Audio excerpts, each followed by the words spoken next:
لڑائی سے پرہیز کرو اور وہی مناظرے کی یا بحث کی نوبت آ جائے تو چاہے وہ بہتر کی یہ ابھی ہدایت ہے جو قرآن کریم کے بھی دی ہے ابھی جو دلیل کرو جو اس کی دوائی یہی ہے کہ آپ نے اپنے مخالفین کے لیے سب زبان استعمال نہیں کی اور پورے گجرات میں اللہ تبارک و تعالیٰ نے اس کے بارے میں مفصل ہدایت دی. میں اس لیے کہہ رہا ہوں کہ آج ہم لوگ اس سنت کو تقریباً بھول رہے ہیں اور ذرا کسی سے اختلاف ہوا تو اس اختلاف کو بالکل تک پہنچا دو اور بالکل تک پہنچا کر اس کے لیے بڑی سبیر اور زمان استعمال. آپ کو کسی سے اختلاف ہو سکتا ہے اور یہ اختلاف علمی بھی ہو سکتا ہے عملی بھی ہو سکتا ہے. آپ کو یہاں حاصل ہے کہ کسی سے آپ کا اختلاف ہے تو آپ اس کا اظہار کریں کہ بھائی ہمیں ان کے رائے سے اتفاق نہیں ان کے طریقہ کار سے اتفاق نہیں یا کر سکتے ہیں. آپ ان سے اتفاق نہ ہونے کے دلائل بھی بیان کر سکتے ہیں جو بھائی ہمیں اس لیے اتفاق نہیں ہے تو فلاں چیز کو کھڑا کی جائے بڑا نقص ہے اس کو بیان کرنے میں کوئی ہوتا نہیں. اور لیکن اس اختلاف کو لڑا نہیں کرنا اور اس کی بنیاد پر دوسرے کی نیتوں کو ہٹانا دوسرے سے کو مناسب قرار دینا دوسرے کو یہ سمجھنا کہ یہ مومن نہیں ہے یہ انتہا درجے کی زیادتی ہے جس کا قرآن و سنت سے کوئی تعلق نہیں. اختلاف کی کچھ حدود ہوتی ہے اور حدود پہ رہ کر آپ اختلاف کریں. ایک اختلاف ہوتا ہے ایمان اور کفر اس ایمان اور کفر کے اختلاف میں ہمیں یہ تعلیم دی گئی ہے کہ جو کفر ہے اس کو برملا کفر کا اس کو کافر کا جو کفر کا اختلاف کر رہا ہے اس کو کافر کہنا ایک مسلمان کی ذمہ داری ہے.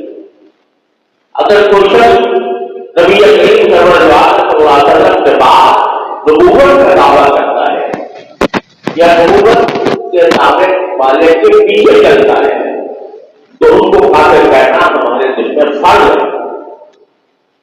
یہ کوئی گالی نہیں یہ صحیح حکم ہے کہ وہ شخص دار اسلام سے خارج ہے وہ مسلمان نہیں ہے وہ کافر ہے.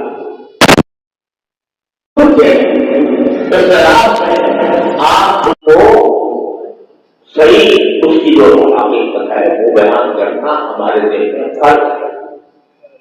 لیکن وہ بھی اس حد تک کا حکم صحیح بیان کرتی ہے یہ کافر ہے یہ مرتد ہے یہ ملحد ہے یہ زندیق ہے.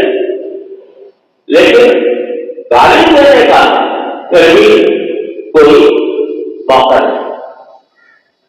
گالی حکم صحیح بیان کرنا. دوسرا اختلاف ہوتا ہے معلومات فکری مسائل میں ایک کے نزدیک ایک چیز حلال ہے دوسرے کے نزدیک حرام ہے. وہاں تکفیر یا کافر قرار دینے کا سوال نہیں ہے. وہاں پر آپ یہ کہہ سکتے ہیں کہ میں یہ سمجھتا ہوں میرے نزدیک قرآن و سنت کے لحاظ سے یہ مطلب راج ہے یہ بہتر ہے اور دوسرا کیا غلط ہے یا مرجوح ہے یہ بات ہی کہہ دینے میں کوئی مطلب نہیں. تو اس میں ائمہ کرام میں صحابہ کرام میں اختلاف ہوا اور بڑے بڑے مسائل کا اختلاف ہوا لیکن اس کے نتیجے میں کسی نے اس اختلاف کی بنا پر دوسرے کو برا بھلا نہیں کہا دوسرے کو گالی نہیں. تیسرا اختلاف ہوتا ہے مزاج کا اختلاف طریقہ کار کا اختلاف. وہ یہ ہے مقصد دونوں کا ایک ہے، لیکن ایک یہ سمجھتا ہے کہ اس مقصد کو حاصل کرنے کے لیے یہ طریقہ کار زیادہ مناسب ہے، اور دوسرا سمجھتا ہے کہ دوسرا طریقہ کار زیادہ مناسب ہے۔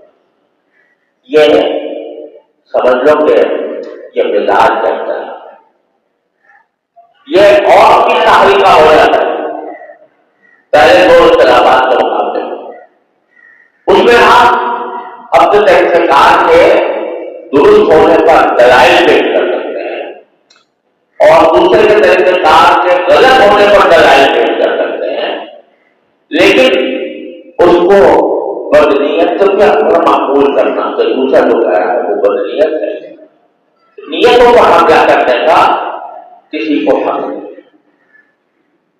اس کو آپ یہ کہتے ہیں کہ یہ نفاق کی وجہ سے کر رہا ہے، یا حب مال کی وجہ سے کر رہا ہے، یا حب جان کی وجہ سے کر رہا ہے، آپ کو یہ حق نہیں پہنچتا۔ آپ نے اس کا دل جی کر نہیں دیکھا۔ رسول کریم صلی اللہ علیہ وسلم کے سامنے ایک صورت ایسی آئی کہ جہاد کے لیے مجاہدین کہہ ہوئے تھے، کچھ لوگوں نے ایمان کلمہ پڑھ لیا، تو جو مجاہدین تھے ان کو طالبہ نے صرف تلوار کے دور سے کلمہ پڑھ لیا ہے، دل کا ایمان نہیں لایا، اس لیے ان کو قتل کر دیا۔ تو رسول کریم صلی اللہ علیہ وسلم کی طرح ہوئی تو آپ نے اس کے اوپر سخت مواخذہ کر دیا، اور یہ فرمایا اللہ کا کلمہ تم نے کیا چیل کر دیکھا تھا اس کے کہ یہ حقیقت کا ایمان نہیں لایا۔ زیادہ نیتوں کا علم تو سوائے ایمان سے کسی اور کو نہیں۔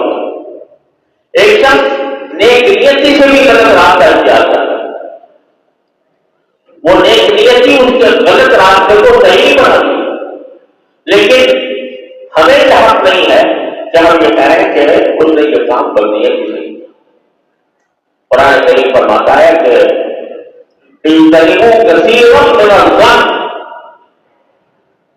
اکثر گمانوں سے اجتناب کرو، یعنی یہ بدگمانی نہ کرو کسی کے بارے میں جس سے اختلاف ہے، اس اختلاف کو بدگمانی کی حد تک نہ پہنچاؤ کہ یہ جو اختلاف ہے جس نے دوسرا راستہ اختیار کیا ہے یہ کسی اپنی دنیاوی مفاد کے لیے اختیار کیا یا اس کو بدنیتی کے ساتھ ادا کر رہا ہے، تو آپ کو یہ حق نہیں پہنچتا کہ کسی کو کی نیت پر ہو جاتا ہے۔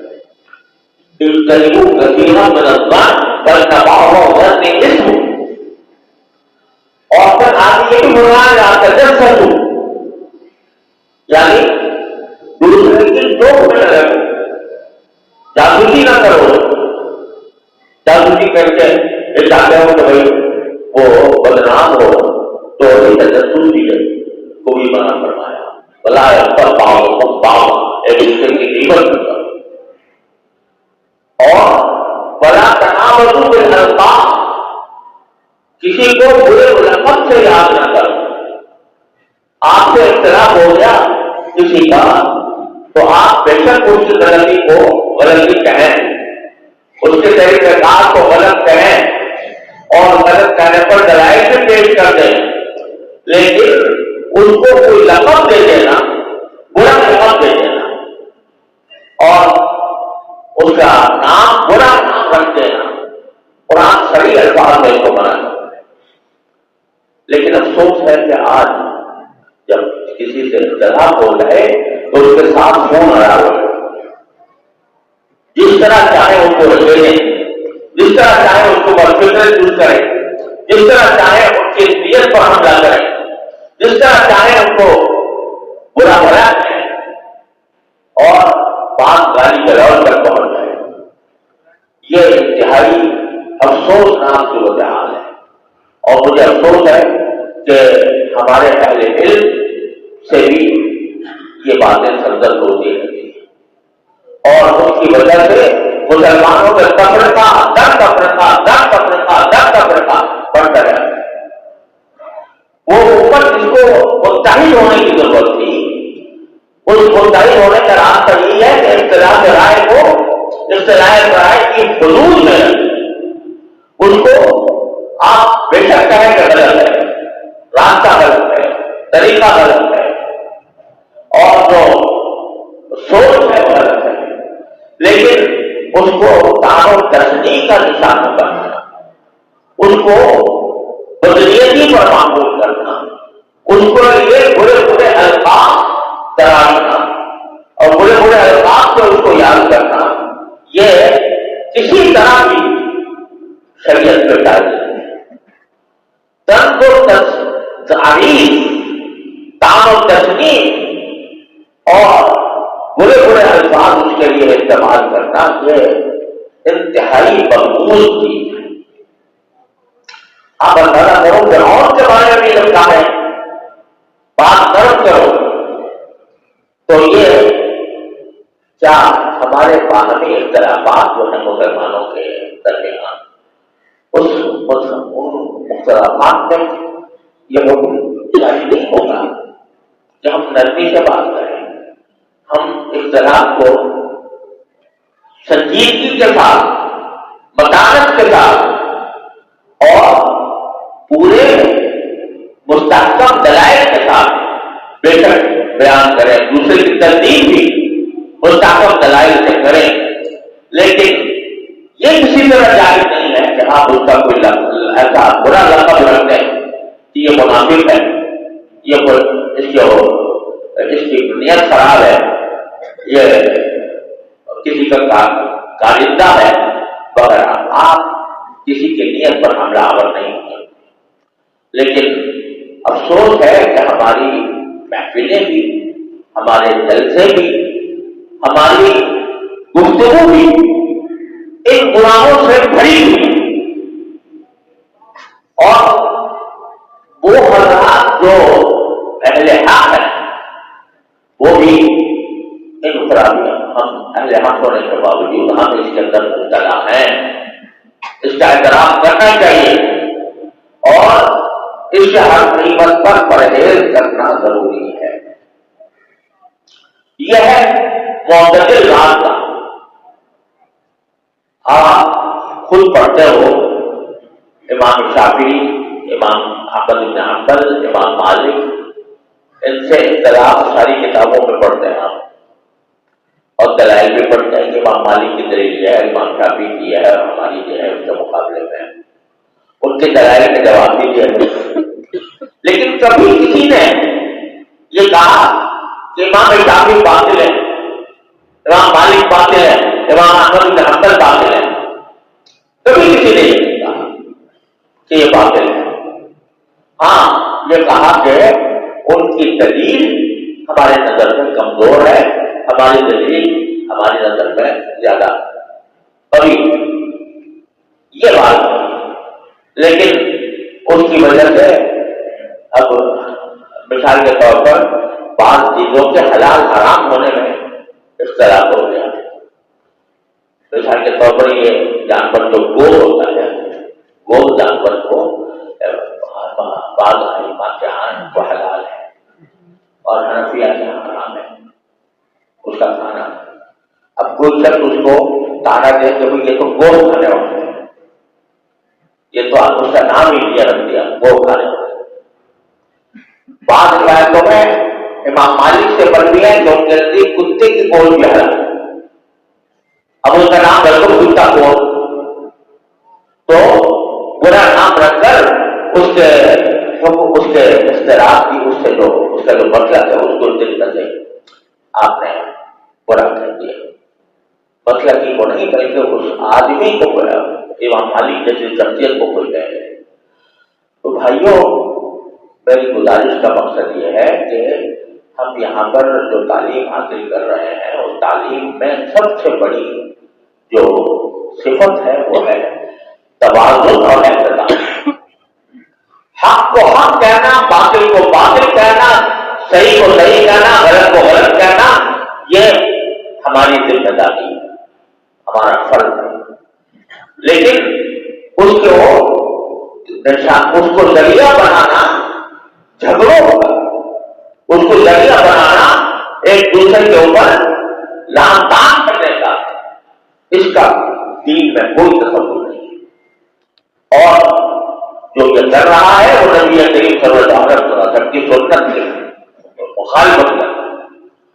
اس لیے یہ احتیاط لازم ہے.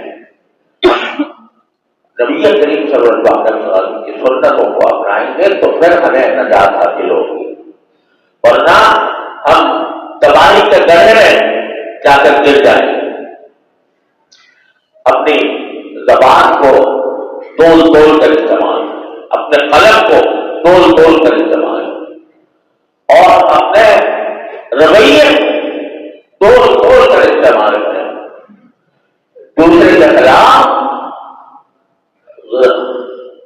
ہنگامہ آرائی، دوسرے کے خلاف تان و تشنی کرنا، اس کا سنت نبی کریم صلی اللہ علیہ وسلم میں کوئی مقام نہیں. لیکن افسوس ہے کہ اسی کی وجہ سے ہم فرقوں میں بٹے ہوئے ہیں.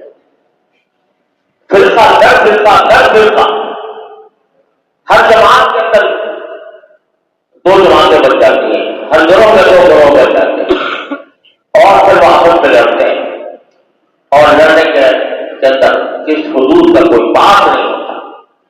یہ اتنا بڑا فتنہ ہے جس نے ہمیں توڑ کر رکھ دیا.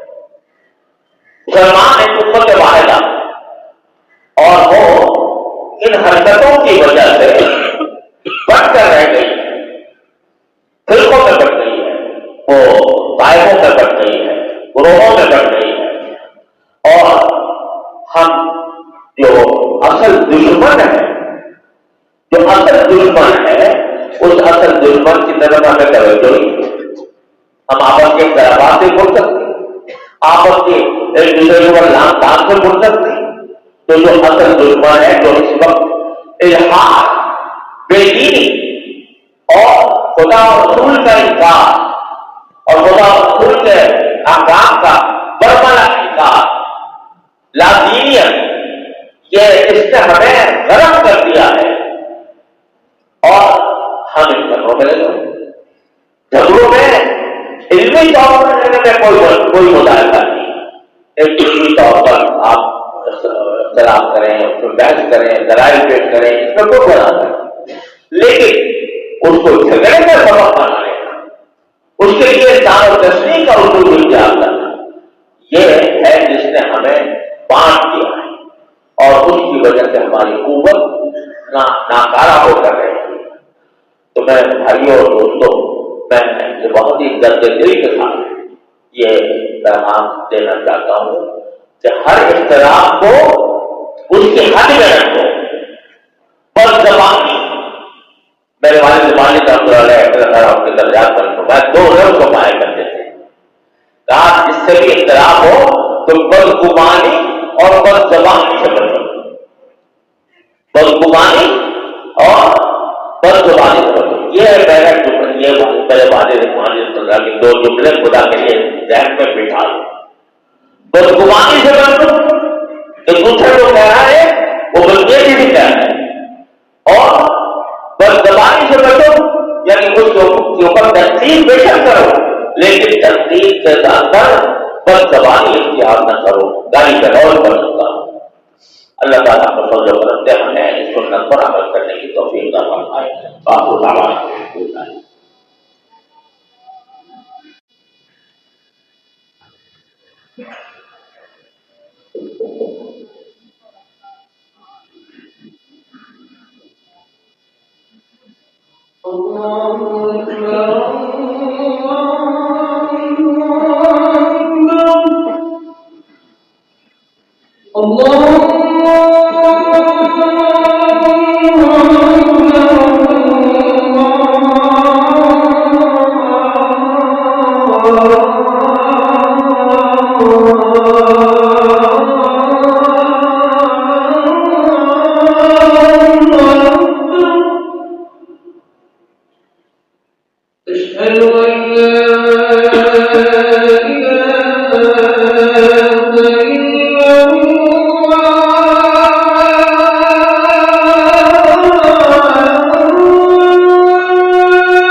حي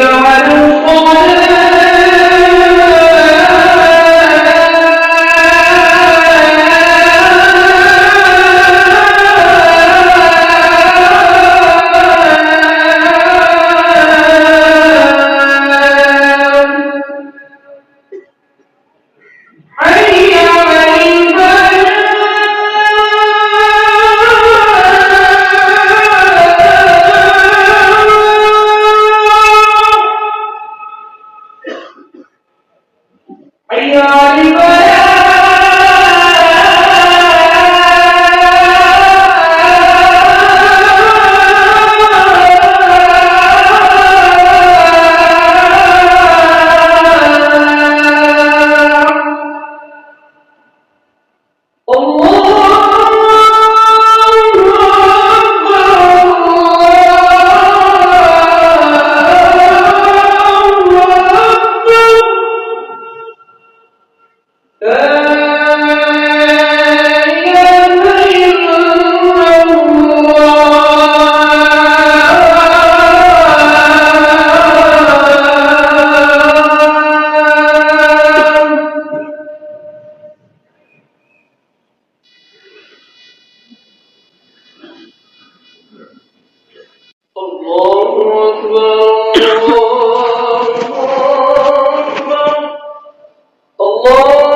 الحمد لله العلي العظيم الذي لا اله الا هو الرحمن الرحيم الملك القدوس السلام المؤمن المهيمن العزيز الجبار المتكبر سبحان الله عما يشركون هو الله الخالق البارئ المصور له الاسماء الحسنى يسبح له ما في السماوات والارض وهو العزيز الحكيم واصلي واسلم على سيدنا ونبينا وحبيبنا وشفيعنا ومولانا محمد خاتم النبيين وإمام المرسلين وقائد الغر المحجلين والفقد المتقبلين الذي بعثه الله سبحانه وتعالى رحمة للعالمين بشيرا ونذيرا وداعيا إلى الله بإذنه وسراجا منيرا اللهم صل عليه وعلى آله وأصحابه أجمعين.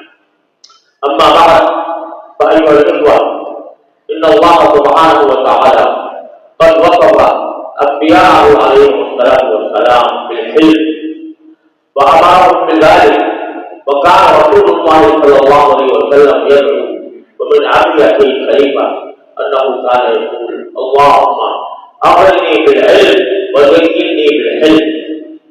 وبهذا الحلم قد عامل رسول الله صلى الله عليه وسلم أعداءه المخالفين بالحكمة والموعظة الحسنة وجادلهم بالتي هي أحسن. فلن يكون رسول الله صلى الله عليه وسلم صباحا ولا كذابا وقد ورد ذلك الفصل لنبينا الكريم صلى الله عليه وسلم في الكتب المتقدمة السماوية، فإنه قد ذكر فيه أنه ليس بفرد ولا غليظ ولا صخاب في الأسواق، وإن هذا الفرد لا بد له من كل من يريد أن يتبع سنة النبي الكريم صلى الله عليه وسلم. وقد وصفه الله سبحانه وتعالى بقوله: وإنك لعلى خلق عظيم. وإن الاختلافات العلمية لا بأس بها، وقد وقع الاختلاف بين الصحابة رضي الله تعالى عنهم أجمعين، ولكنهم احترزوا من كل سب ولعن وطعن وتشنيع، وإنما بينوا وجهة آرائهم بالأدلة المقنعة، ولا تكونوا سبابين ولا عانين، فإياكم وأن تكونوا من اللعانين والسبابين. وإن كان هناك اختلاف مع أحد فإنه ينبغي أن يكون في حدود، وأن يكون في حدود العلمية والأدبية والخلقية. أما الشق والطعن والتشنيع فليس من سنة النبي الكريم صلى الله عليه وسلم. أعوذ بالله من الشيطان الرجيم. بسم الله الرحمن الرحيم. ادع إلى سبيل ربك بالحكمة والموعظة الحسنة وجادلهم بالتي هي أحسن.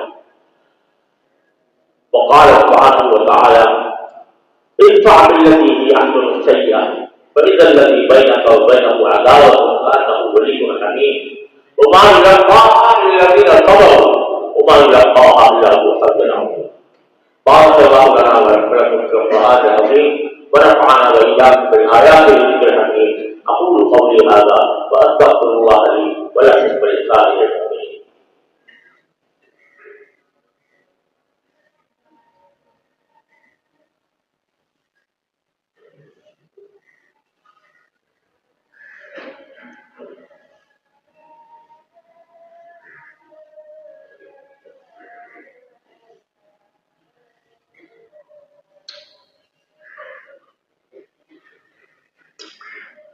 الحمد لله نحمده ونستعينه ونستغفره ونؤمن به ونتوكل عليه ونعوذ بالله من شرور أنفسنا ومن سيئات أعمالنا. من يهده الله فلا مضل له ومن يضلل فلا هادي له، وأشهد أن لا إله إلا الله وحده لا شريك له، وأشهد أن سيدنا ونبينا ومولانا محمدا عبده ورسوله صلى الله تعالى عليه وعلى آله وأصحابه وبارك وسلم تسليما كثيرا. أما بعد، فقد روي عن رسول الله صلى الله عليه وسلم أنه قال: أرحم أمتي بأمتي أبو بكر، وأشدهم في أمر الله عمر، وأصدقهم حياء عثمان، وأقضاهم علي، وفاطمة سيدة نساء أهل الجنة، والحسن والحسين سيدا شباب أهل الجنة، وحمزة أسد الله وأسد رسوله رضي الله تعالى عنهم مع سائر الصحابة أجمعين. وروي عن رسول الله صلى الله عليه وسلم أنه قال: خير القرون قرني ثم الذين يلونهم ثم الذين يلونهم.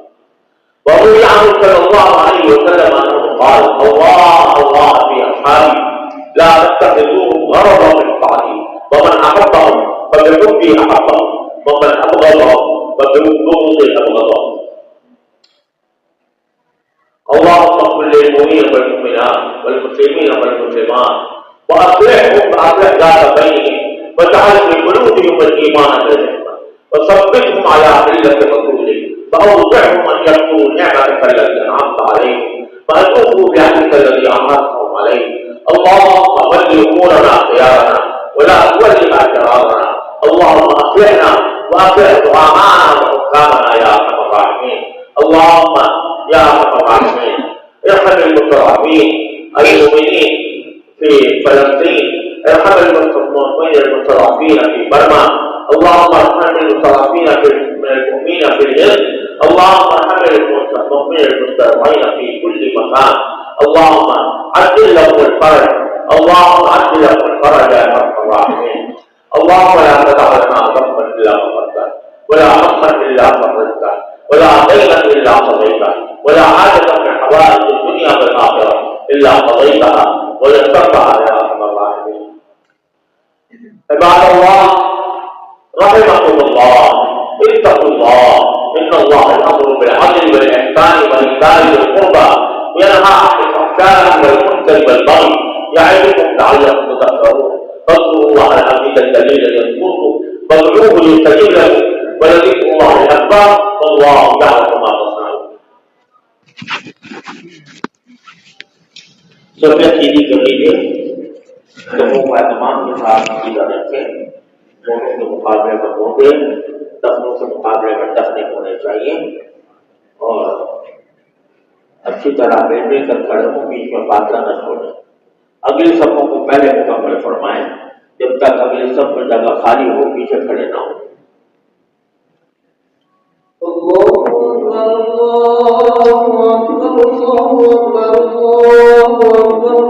أشهد أن لا إله إلا الله أشهد أن لا إله إلا الله أشهد أن محمدا رسول الله أشهد أن محمدا رسول الله. حي على الصلاة حي على الصلاة حي على الفلاح حي على الفلاح قد قامت الصلاة قد قامت الصلاة. الله أكبر الله أكبر لا إله إلا الله. الله أكبر.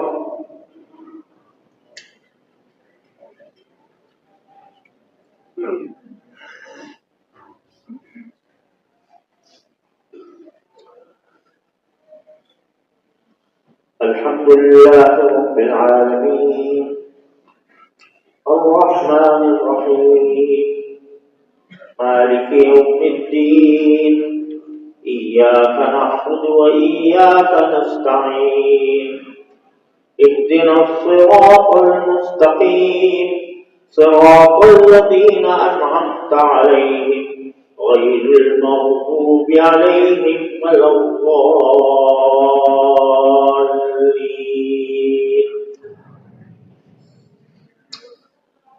سبح اسم ربك الأعلى الذي خلق فسوى والذي قدر فهدى والذي أخرج المرعى وجعله غثاء أحوى فنيسرك لليسرى وجعله غثاء أحوى فنيسرك لليسرى ونقرئك فلا تنسى إلا ما شاء الله إنه يعلم الجهر وما يخفى ونيسرك لليسرى فذكر إن نفعت الذكرى سيذكر من يخشى ويتجنبها الأشقى الذي يصلى النار الكبرى ثم لا يموت فيها ولا يحيا. قد أفلح من تزكى وذكر اسم ربه فصلى بل تؤثرون الحياة الدنيا والآخرة خير وأبقى إن هذا لكم لفي الصحف الأولى صحف إبراهيم وموسى. الله أكبر.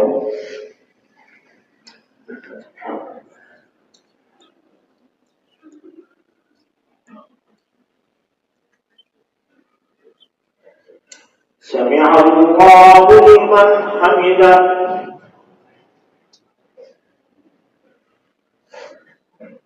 الله أكبر.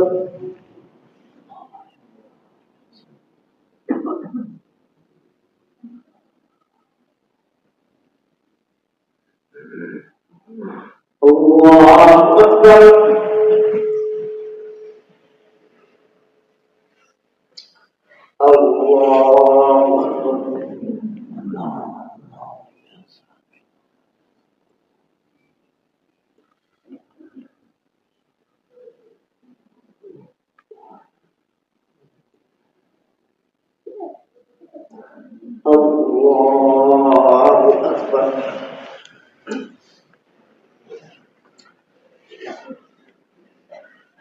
الحمد لله رب العالمين الرحمن الرحيم مالك يوم الدين إياك نعبد وإياك نستعين اهدنا الصراط المستقيم صراط الذين أنعمت عليهم غير المغضوب عليهم ولا الضالين.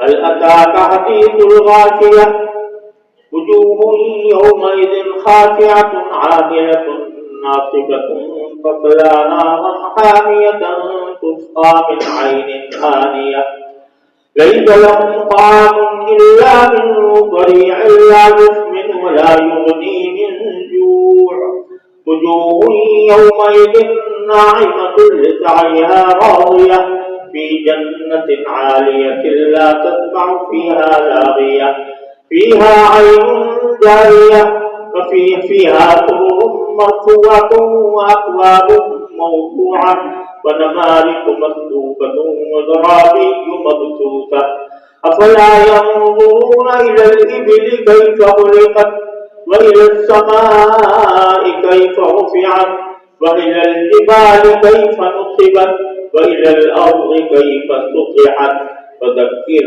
إنما أنت مذكر لست عليهم بمسيطر إلا من تولى وكفر ويعذبه الله العذاب الأكبر إن إلينا إيابهم ثم إن علينا حسابهم. الله أكبر. سبحان الله.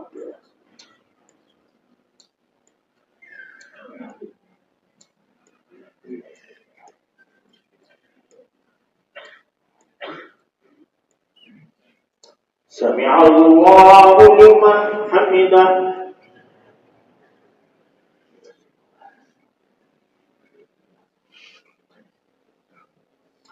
الله أكبر.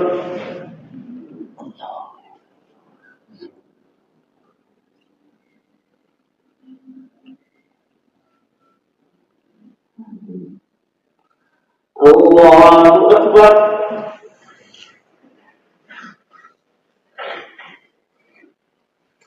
الله أكبر.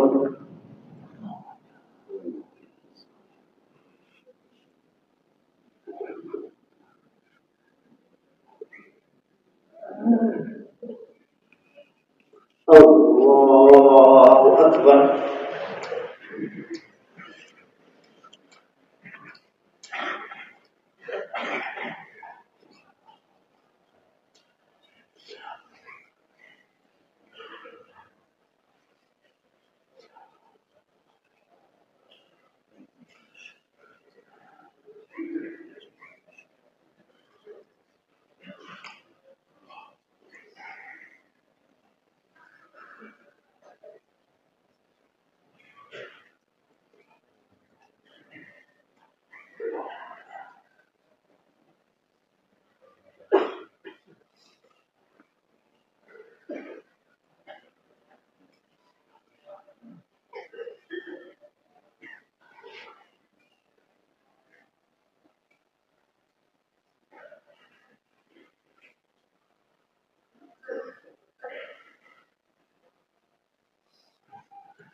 السلام عليكم ورحمة الله. السلام عليكم ورحمة الله. استغفر الله.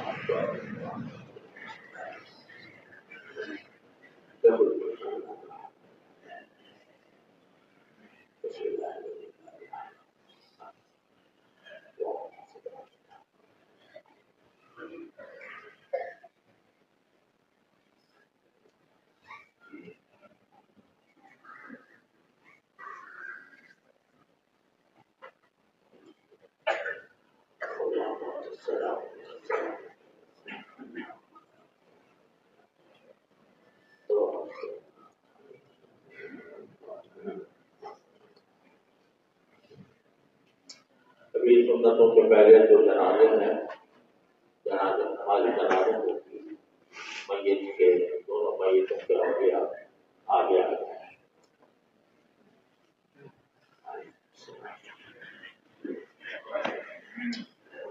دو بالغ جنازے ہیں اور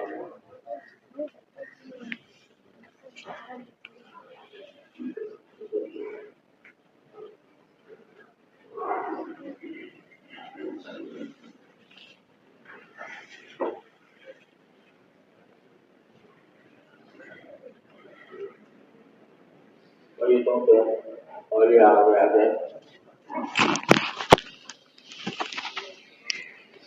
آپ ہیں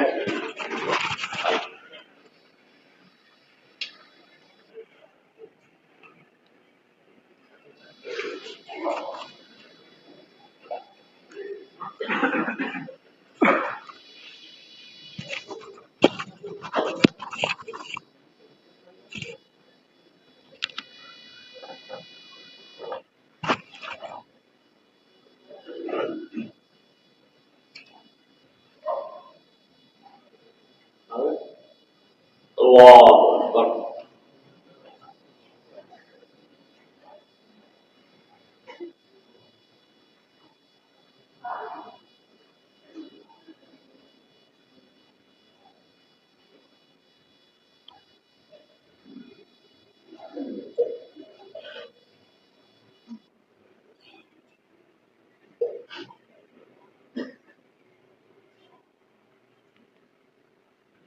اللہ اکبر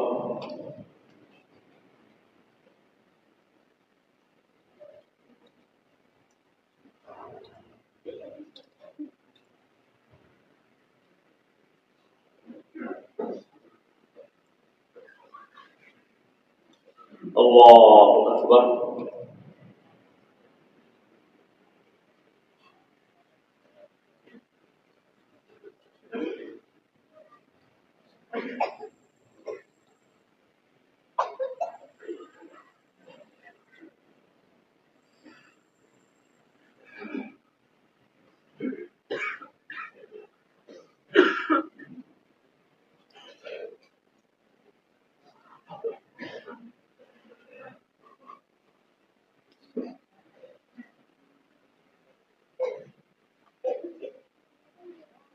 اللہ اکبر السلام علیکم ورحمۃ اللہ السلام علیکم ورحمۃ اللہ